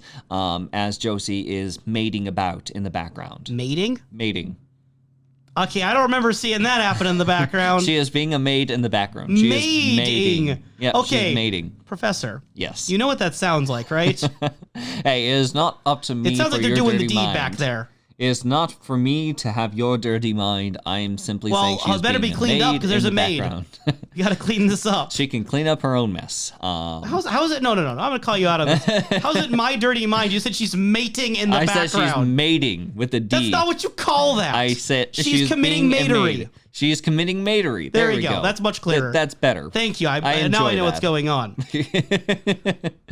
But as she commits her matery in the background, Catherine is... Immediately calls for Josie to stop Pete from going for a limerick. Yep. Because he's about to recite his next limerick. Again, going back to it, though, because I don't want us to move on too far yet. Yes. I really do like the idea that Pete is someone who is very well read, very well educated, and probably reads as much poetry as Dick Tremayne or Ben Horn. Mm-hmm. But the difference between him is he's not around people of sophistication. I think so. I don't think and I don't mean that as a positive. Sophistication is another word for pretentiousness. It's a neutral term. I think that these three characters have sophistication in three different ways. Yeah. One is someone who was oftentimes at the top, someone who had a kingly-like role. One person had more so dreams of being a king and makes himself look like a king and dresses in king's clothing. And the third one is the king and I. The last one is king.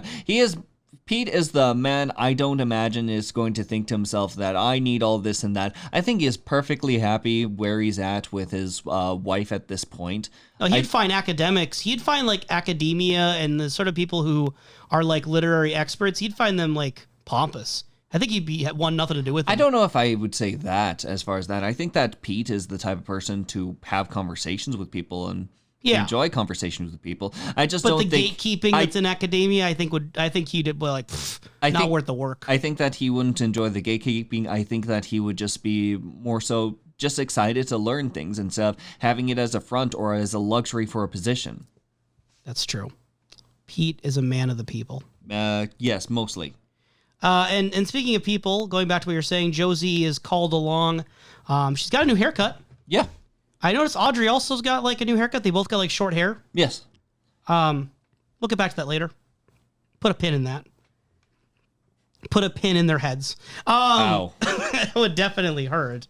She's got like this weird like arrow on the back of her head. Anyway, we'll get to that later.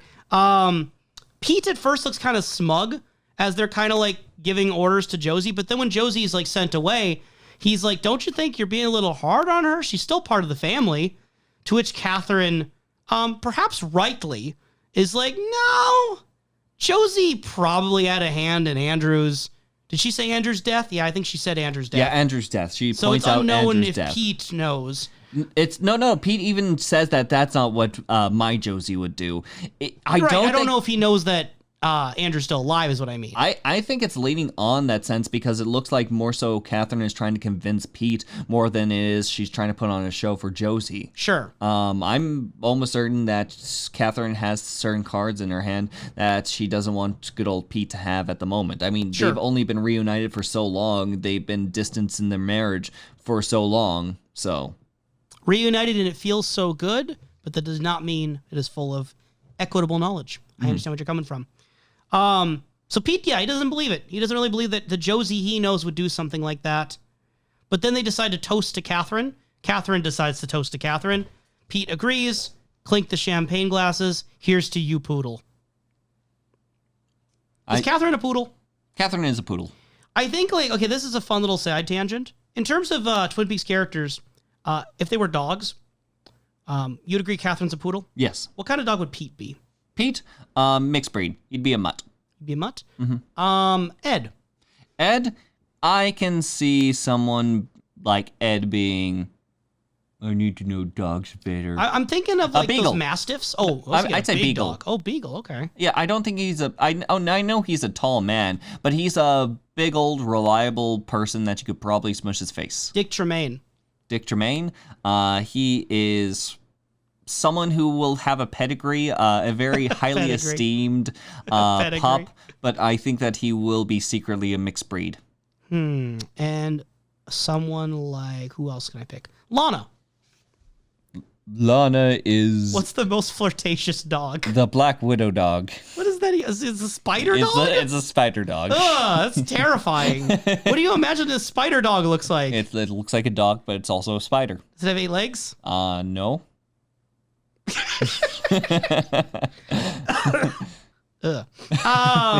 Who else is there to be? Cooper. Cooper. Is there a dog's name that rhymes with coop? Droopy. It's not a type of dog. Droopy dog. I don't know a lot of dog breeds either, to be completely honest. Are there any pit bulls? Leo Johnson? I would agree. Let's do it backwards. kinds of dogs we do know.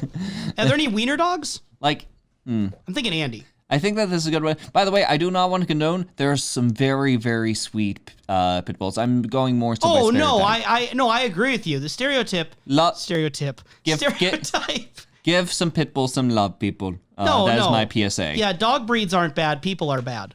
Yes. All dogs go to heaven? Yes. I was just thinking more so of the musculature. Yeah, and the nature that if it is a bad pit bull and they bite, they can be fierce. They can be fierce. If they're bred that way. Like I just can't think of any other more muscly. Can you think of a more muscly dog?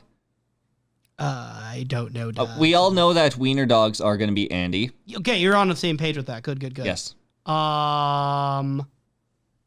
other kind of dogs are there? There's other. There's the one with the long hair.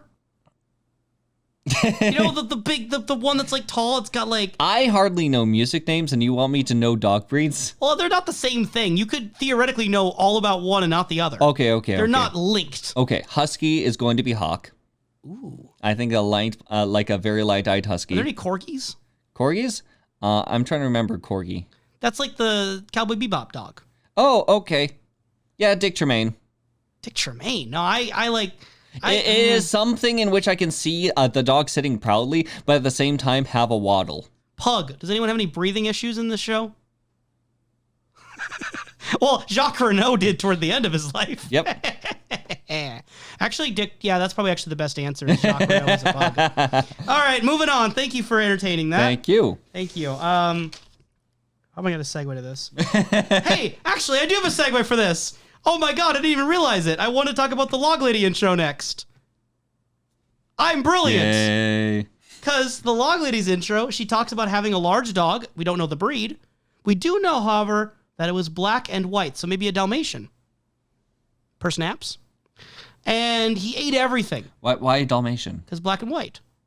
Oh, what other kinds of dogs are black and white? Like, that's immediately, I mean, other dogs can be, but the classic black and white dog, IMO, TBH. Maybe she's talking about, like, it's the morality of the dog, okay? The morality of the dog was black and white. This dog had a rigid sense of ethics, okay? This dog believed that all crime, either innocent or you die. There's no in between. It was probably why the dog ended up eating dirt. Like, just ultra orthodox conservative here. Like, super. Like, the Amish people are going too light into tradition for this dog. So this dog, it was large and it ate her so garden. much earth that it died and returned to the earth. Ate her garden, all the plants, and much earth. And all she has left of this dog is a memory. Yeah. So, like, what did you interpret this to be? I interpret her not really trying to train the dog, because if the dog is eating so much earth, I think at that point the Log Lady is just watching, and I think that no pet should be allowed on the premises. I think that that's why she has a log, because it's really hard to kill a log. There's a lot of things I actually want to talk about with this. So first of all, do you believe that she actually had a dog? Like, we don't know the canon nature of these Log Lady intros. If we get no other evidence, do you think this is a literal that she had a dog? I think that there are a lot of strange coincidences in Twin Peaks. So having a parallel that she has experienced in life, I can believe it enough. I think that, yes, there could have been a dog in her life that just kept on, like, eating dirt. I know that when I was donating my time to the Humane Society, I was having a hard time stopping dogs from eating rocks, like little puppies. So it does happen. She just might have not trained the puppy. Oh, well, the dog was large, so that dog must have not been trained well enough to know, don't eat the rocks. Oh. I personally on the side that I currently don't know if I believe that the Log Lady intros are real. Like, I kind of am growing to the opinion that it's just David Lynch wanting to tell us things, and he's, like, using her as, like, a vehicle for it. So, like, they kind of take place outside of time and space almost. At the White Lodge. Maybe. But the way she looks at the camera, the way it's kind of fourth wall breaking, it feels like this is the director talking to me. So I'm not sure if there even is a literal dog. So I still am interpreting this one as, like, bittersweet David Lynch writing these after the show finished airing. Okay. And in that situation, at least the way I was thinking of it is that the dog is Twin Peaks. Okay. Or at least the Twin Peaks that David Lynch had envisioned. And that it began you mentioned too many cooks as a phrase in the past. Too many cooks. It began to swallow up more than it could handle. It chewed up more than it could handle. And because of that, it died. And that all there's left of this now is a memory. All David Lynch is left with is the memory of what used to be his Twin Peaks. But it died on him. And if we take the black and white idea, maybe he's arguing that the show is becoming too black and white almost. He said he was black and white, so if it is the idea of that dog was black and white, maybe he prefers that overall nature, like Maybe he when does. things were simpler. Maybe things, yeah, that could be it. And now it's gotten to be too complicated, too convoluted, too much going on. Yes. I don't know if that's... I don't know. We'll have to see, obviously, as we continue. You know, you don't have the full context of what David Lynch is like as a filmmaker and painter and musician and everything else he does. But I don't think it's totally out of character for him to possibly think that way. Yeah. Again, I think that I'm going to stick with the parallels that maybe both can exist at once. We have a canon idea of the log lady is just bad at taking care of dogs, and also it might be just more so Lynch lament. Well, we also do get the obvious like tie-in of Dead Dog Farm, right? So, you know... Just a coincidence. Everything else was parallelism. Had an actual connection, but this one was just complete coincidence. Sure. Early on in the episode, we get this ominous coin flip where, Cooper's trying to decide where to look for properties. Yeah, he's looking at cabins, which I think is very sweet despite, like, his current circumstance that if this doesn't go very well and he finds himself... Well, I guess he'd be in prison. Yeah, he'd be in prison. Where's the log cabin I'll go for after prison? Yeah, exactly. Long-term planning. Is this ominous coin flip, and it ends up landing as fate and coincidence should have it. Yeah, she points out 2 properties, but the coin lands on a third that she thought, oh, I didn't mean to have that there. Like, that's not supposed to be there. Dead Dog Farm, which also it's called Dead Dog Farm. I'm pretty sure the last time we saw a coin flip was in that weird lodge scene where we were trying to figure out who was the killer. Could you imagine consciously naming a place Dead Dog Farm? And that's what you say to clients when it comes to like trying to sell real estate. This is the sense of being like, no, don't go to this place. We don't want to sell this. Even though I have it on file, like I'm going to show you it. Why don't you just remove the file? Get rid of this place. I think that maybe she had, because again, she's like, that's not supposed to be there. She brought it to the sheriff's station though. Maybe? I don't know. And then that's the excessively orange coupe we were talking about. And I don't really know what to think of Irene. Am I wrong to think that she's just kind of very flatly acting? I think that... very flat delivery? Actually, there was a very interesting point in when they do enter the area. Irene is very oblivious to all the things Cooper is seeing. They go off to the property, and he's like, have you shown this property often? It's like, oh, not in about a year. 3 fresh tracks. They both go in, and like the curtains are burned. Like this place looks horrible. There's like cigarette butts inside a little ashtray. And the There's door like was white open, powder. like it was unlocked. Like Yep. For not showing a place for a year, it's unlocked. Yep, but she's just casually going through it like it's another day in the business, which makes me very concerned for the other properties. And when she's looking around, it's like, what are you seeing? Like, this is apparently all normal. Yeah. It's very strange. It's just baby powder in the sink and cocaine on the chair. It would not be Twin Peaks without it. But that's not even... Okay, so that would be less the acting and more like the way the character's being written. I think that I prefer like this delivery of this character because it implies something very interesting about this like land seller, this home seller. Yeah, because even before this, she's just kind of expositioning at Cooper, the best and the worst are drawn to dead dog. Only those with the purest of hearts can feel its pain. Just like saying those like normal sentences. Yeah. I'm willing to buy it when Hawk does it because he says it with such severity and like seriousness of like, Cooper, you may be brave in this world, but there are other worlds. Like he's very severe about it. She's just like, yeah, Dead Dog Farm, it's kind of a strange place, Those of wicked intent are banished from the shaft, Oh, yeah, but you already know that. It's Come a on. fine thing to just start rambling off. This is the stuff that, like, we are supposed to tell. It's on our cue cards whenever we go through new customers. It's just, Irene's really weird. I don't know if it's deliberate or not, but... I enjoy it. It feels very unreal. Uh-huh. That's the word I'm going to use. Uh-huh. Because if it's a bad thing, it's unrealistic. If it's a good thing... It's got a sense of surrealism to it. So whatever way you want to interpret it, it's unreal. I'm team surrealism. I'm team baby laxative. rather than cocaine, I guess. Because Cooper notices that there's a white powder in the sink. They must not have noticed that the sink wasn't working, the faucet. And he tastes it, and it's baby powder. And then next, he gets a little snackaroony off the chair. Tasty cocaine. Yep. Don't do drugs, kids. Don't do or drugs. adults. Well, I mean, if it's legal in your area and you want to, I mean... People, do not do baby laxatives. Baby laxatives are for babies. The more you know. Yeah. But I want to relax. That's what laxatives are for, right? But are you a baby? Are you a baby? I'm looking at my notes, desperately trying to find a way to tie this into something. Are you a baby, Kalil? I don't think I am. Answer the question. I don't think I am. I don't know if I am. So what do you think of the way they're using fate and coincidence here? Because that's been a thing early in the show that, like, things just happen to Cooper based on, like, luck or fate and coincidence, whatever you want to believe. But from a writing sense, it's a really cheap way out of any problem. Oh no, Cooper might lose everything. Let's have him just like flip a coin and he randomly ends up at the exact location where the deals are being done. If you think of it in a larger sense, a chess-like sense even, Cooper was going to be publishing just to try to get the word out of his move to, what's his face? Well, Wyndham he has Earl. no face. Wyndham Earl. Getting his move out to Wyndham Earl, but Wyndham Earl was already responding. Cooper believes it was anticipation of the move.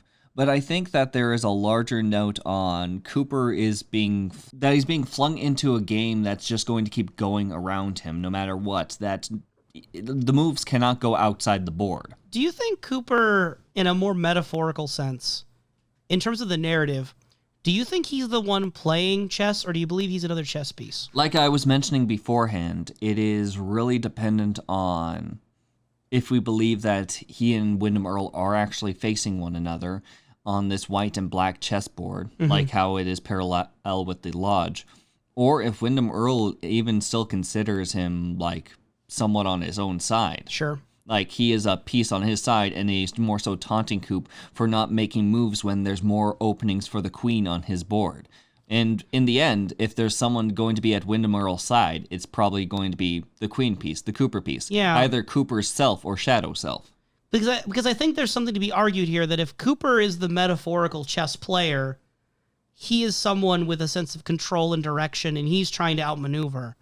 Whereas if he is just another piece, these things that would seem to be random chance and coincidence, he's just a pawn in a larger game that others are moving around. Or queen. Or king, like pieces Or are the moving King of around Queens, him. like that I don't hit think he's- TV sitcom with Kevin James. I do not think he is going to be a pawn in any of this. He's either a king or he's a queen. A king on his own side or a queen on another. Fine. A pawn with elevated stature, let's put it that way. That's what happens when you get to the end of the board. It turns into a queen. Oh, I don't play chess. I can tell.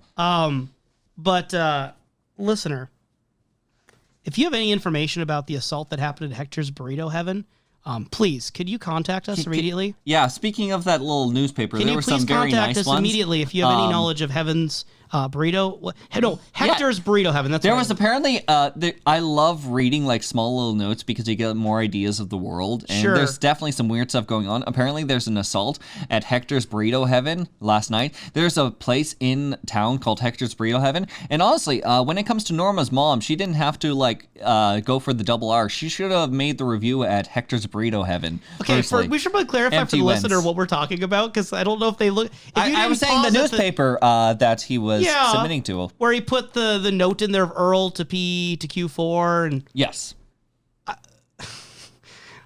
I feel like the audience probably listener thinks we're just like insane because we just started talking about Burrito Heaven. I thought that I made mention to it in my own words while we were discussing, but if not, that's a good note we can keep in. And then there was that notice, Adventure Seekers, my junk, your treasure.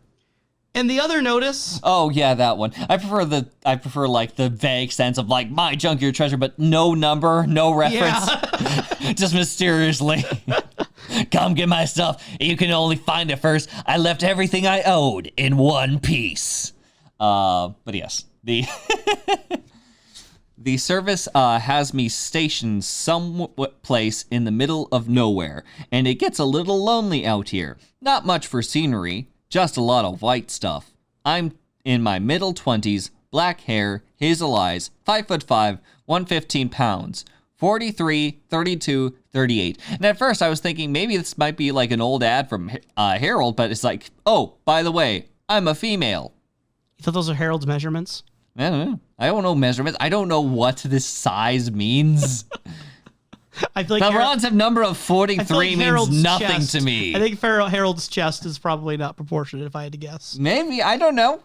I didn't see him take off his flannel shirt. He might have an hourglass. Yeah, where was that Harold fan service we all wanted? Where is that Harold fan service? Why are you leaving us hanging? But yes, I love finding little notes like this personally. It is fantastic. I hope Cooper seems to not notice that though, because he's too busy like in actual like fear and anticipation of the fact that it seems like Wyndham Earl is always one step ahead. Yeah. That he knows what's going to happen. He predicted his response basically perfectly. Yes.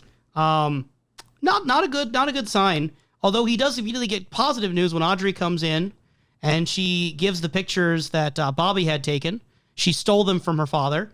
And these are the pictures that you mentioned earlier were very incriminating toward Hank and Jean Renault, which would potentially help Cooper in the sense that it seems like these are the people setting him up. Yes. When we get Denise entering right after that too, back to back. Yes. And I think it's really interesting how Audrey reacts to Denise. Yeah, she's actually surprised. She's like, they can have women in the force? Her first words were they have women agents.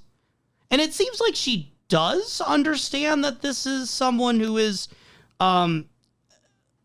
biologically male in women's clothing. Because the general reaction of other characters previously was like confusion about the gender. Audrey's reaction's weird because I think she notices that, but she sees past the initial confusion of that and goes for the bigger picture of female agents. I think that she has a very Cooper-like style to her. Yeah. I think that her and Cooper are well matching in many different ways. Then she giggles happily and kisses Coop. Mm-hmm. Straight up. Hopefully she's 18. Yeah, at first she was concerned when Denise was walking in, like, who is this? Almost like a hint of jealousy. Yeah. But then she quickly, just almost as like a big, good old display, as well as, hey, gotta take the shot, why not? Gives Coop a big old kiss and walks out the door. Denise makes Cooper starts getting into business and goes into the bigger implications of the case. But then Denise is like, well, but there's a more larger concern. How old is she? And then he's like, wait a second, I didn't expect you to still be into women. And we do learn that, we'll talk more later about it, but they walk towards the door and say that they put their panties on one leg at a time, if you catch what I mean. And Cooper says that he doesn't. And I didn't. I'll be honest and say this line's eluded me for quite a while. Put your pants on one leg at a time is a phrase that usually means that one is mortal. So it's an American idiom, I assume, because I don't know if it's like a phrase that like other countries would know. Yeah, I think that it is American. But it is something in which, from what I saw implied in the conversation, this might be just me, but it felt like a sense of being like, hey, I may be someone who now is in women's clothing, also alluding to the panties, but in like a little bit of a wink. I think you said the word double entendre. Yeah. When we were discussing it.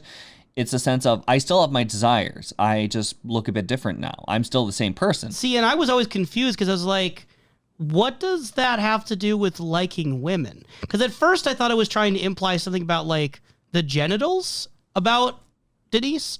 And I was like, is the show implying that because he has the man tools, that means he's automatically into guys? I say he here because that's kind of the assumption. Yeah, but I'm just like, that never made sense to me fully either. No, I think that he's just telling Cooper, Cooper knows Denise or from the past that, yeah, Denise is still the person that Cooper knows. Like, I'm still like I was. I'm just look a little different now. Yeah, and let's talk about the gender thing right now too, because because later on we'll do just a quick segue because they decide, hey, we're gonna try to grab Ernie quick. So Denise goes over to the double R, and Denise walks over to Ernie and starts saying, yeah, you know what? I got a little bit of business right here, so we can do this the easy way or the hard way in broader terms, as Denise is just taking care of the makeup on the face and so on. And just I don't want to put the squeeze on you, but like, look at these photographs. Yeah. Do you know that song by Nickelback? Look at these photographs. You know that song, Nickelback? I think so. I've seen like that line specifically, good. at least. It's a meme. Not the rest of the song, though. Every time I do, it makes me laugh. Okay, I don't know that line, so I only know look at this photograph. I don't know if Ernie's laughing, though. No, Ernie's not laughing because Ernie is very spineless. Like hard cuts to the next Like hard cuts to the point that like there's a heavy storm going on. Yeah. That he's just like, oh, you don't realize I had to protect my family. I had to protect myself. They were threatening me. I was worried. And he just, and like Cooper and Denise are just like, okay, get on with it. We need the information. Well, you see my family. I did this for them. It's like he's trying to defend himself. He has like, he's admitting to a lot of the stuff. It's just he's more quick to defend himself. Yeah. He is cowering. He is. Are you liking Ernie yet? A slimy slug. He is a slimy slug. I enjoy Ernie for that reason. I think that this is the best scene we've got with Ernie yet. I would agree with you. Mm-hmm. I've liked Ernie prior, though. I liked his false bravado when he was trying to impress Jean Reno and like, I'm your man, I'm your guy, Yeah. And then to see this, now it's a good payoff. And I'm your man, I'm your guy. They were trying to hurt me. Yeah, he had a gun to my head. And both Cooper and Denise were saying that he's going to get a special little customer over at the Dead Dogs to try to get rid of those kilos, just as a nice front, just to try to get people caught. And they say that because you're going to be the guy. It's like, you're looking at him when Ernie is looking at Denise, which I believe implies that he still goes by the he, him pronouns. So my counter to that for this would be, and just to clarify for listeners, I've seen the show. I'm just kind of working off the idea of if someone's going into the show blind, how do we know what gender identity Denise is? Because the show has not very clearly shown Denise making a declaration of that. We don't know at this point, is this person transgender or is this person identifying as a man who wears drag? Mm. And that's a complicated situation. It is a complicated situation, but the fact that Denise uses him as a pronoun directly when referring to oneself. I think that's the closest case. My counter to this would be that I believe you can make an argument that Denise is using that pronoun because it's a reply to when Ernie was saying, who is he? Oh, you're looking at him. Because imagine, for example, if this was, just for the sake of argument, a cisgendered woman, okay, just like an actual, like, clearly female agent, okay? And Ernie made this comment of, how am I going to know the person? How am I going to know what he looks like? I could see the female agent being like, oh, you're looking at him. Because, like, I've seen movies and shows where they do that, where it's like, the person assumes it's going to be a guy. Well, then the woman's like, oh, you're looking at him right here. Mm-hmm. Like, I'm the person. Mm-hmm. Not necessarily saying I'm a man, but more like, oh, you're looking for him? I'm him. Okay. So that's where I'm a little bit unsure, because in the same episode earlier, when Audrey was asking about female agents, basically asking Denise about that, Denise says, yeah, more or less. Yeah. Identifying more or less, I'm a female agent. Yeah. Which would be female. Yeah, but you can still use different pronouns, even if, like, different identity or different... I guess we can get very, very specific in particular, but I would say that in the vast majority of cases, someone who identifies as female is going to use female pronouns. Okay. I don't think that's a very controversial generalization. So the fact that identified as more or less I'm a female agent is also just like, that's the thing though. If we latch onto the Ernie comment of I'm him, I think we also have to look at I'm more or less a female agent. Okay. It kind of counters each other. Yep. So it's still left at the situation of I don't know if at this point, 2 episodes into this character, we really know. Okay. Which maybe that's on purpose, maybe it's not. Maybe the 90s were different than 30 years later, where I think that the expression of gender and the awareness of those expressions has like vastly diversified and expanded over years. Yes. And I guess the main thing, just for the sake of our listeners here, you know, we mostly want to make sure we get this right for the sake of properly understanding the character and representation wise and what they identify as, just that we're being consistent and correct here. And, you know, again, whatever the situation is, valid identity for a valid adult. It is weird to think that it's so difficult to tell with this character with the way that they've been written. And again, I think it's a reflection of the fact that in 1990, the distinction between transgender female and someone who is a male dressed in women's clothing would not have been very distinct to the average American viewer. I think I have a way to potentially answer this, Kalil. I don't know if you're willing to look through it or if you even want to answer through it, but I do have those trading card arts, which apparently have character profiles on them. I mean, we're going to get more Denise in the episodes to come. I just think it's interesting to work with you as you haven't seen the show before, figuring it out episode by episode. Okay. Because I could look into other material and future episodes and cards and everything and give you a more definitive answer. Yeah. I think it might be more interesting, though, to just kind of take it as it happens. Okay. I think otherwise, that pretty much wraps up our conversation on the Black Widow episode of this. I thought of the Black Widow from the Marvel Cinematic Universe when I said that. The Black Widow episode of Twin Peaks. I do want to leave you with a question. We've been rotating this question around the past few episodes, and I think suitably I want to have a lighter conversation and a lighter question to end on here. Who do you think was the best dressed character in this episode of Twin Peaks? Lil Nicky in Andy's head. He had a very stunning red outfit. Oh, of course you'd find a way to have an invalid answer. You'd find a way to somehow manage to ruin this question. Why are you saying my answers are invalid? That's not a corporeal entity. That is a theoretical entity. Now, it may be a theoretical entity, but did an actor dress up in a costume, or was that completely a CGI? So is that the best outfit? Is wearing a generic demon devil costume? It may be generic in your eyes, but honestly, it is very fun and strange and unique in mine. It is by far the most stylish outfit, I've got to say, it's especially a style. If our contenders are things such as what is Tremayne wearing and what is he forcing Lil Nicky to wear. First, when you said Lil Nicky, I thought you were going to go for that, and I'm like, really? Okay. Nope. I don't think it's one of his best looks. Doesn't compare to Lil previous. Nicky Devil. He pulls it off well. I initially was going to say Pete, but then I rescinded this belief and went later for Lucy. I believe Lucy is the best dressed for this episode. Could you describe the best dressed? She is, partly I wanted it for the pun, but Lucy is with diamonds. She is wearing a lovely blue sweater, kind of a darker navy, not quite navy, like a darker blue, a deeper blue, almost royal blue with diamonds, right? And it's this blue sweater. She has these gold heart earrings, red lipstick. Very, very, very good look. It suits her well. I see. But it's a very nice sweater. And I think that this is it's getting into the fall season right now. It is. In our local area. In our local area, by the time this broadcast, it'll be closer to Halloween than the last episode where you said, wahaha, Halloween. Yeah. And then we'll be moving on to November in the following month. So I think sweater weather's kicking in. Sweater and short weather. I have grown accustomed over the years to like sweaters more. My appreciation for sweaters has increased.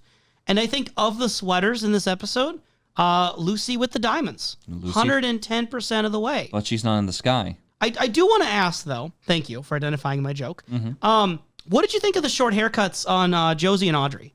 Overall, I think that I do enjoy... I know it sounds strange. I usually am used to describing the look of characters through animation.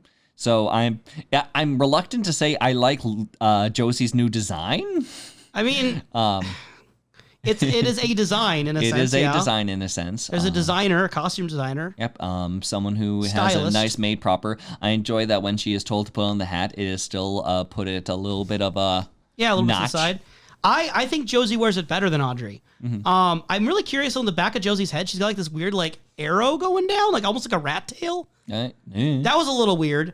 But I'm a fan of the short hair look on Josie. It just might be like how the hair sort of grows out. It just was the little floof. Yeah, I'm gonna say that I'm gonna say it looks good for Josie. Mm-hmm. And are you gonna insult Audrey? I guess. No. I think Audrey's looks fine. Okay. But fine enough that it to be brought up. That's where my curiosity is at. I think. Well, those are the two female, the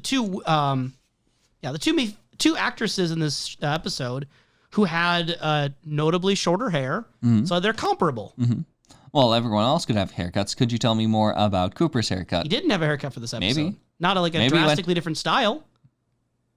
Maybe the only ones I noticed, and dear listener, if you notice someone else's hair change dramatically in this episode, so that you could somehow accuse me of focusing unfairly on Andre. Man, how dare you not notice Pete's magnificent mullet that he grew out for this episode? Please. Major Briggs' hair change.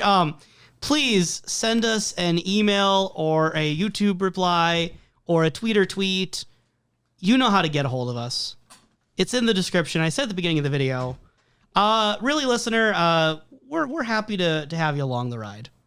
Absolutely. Because we're in the home stretch right now for the original Twin Peaks. And we're just gonna keep riding and riding and riding and riding and riding. How can I get that in writing?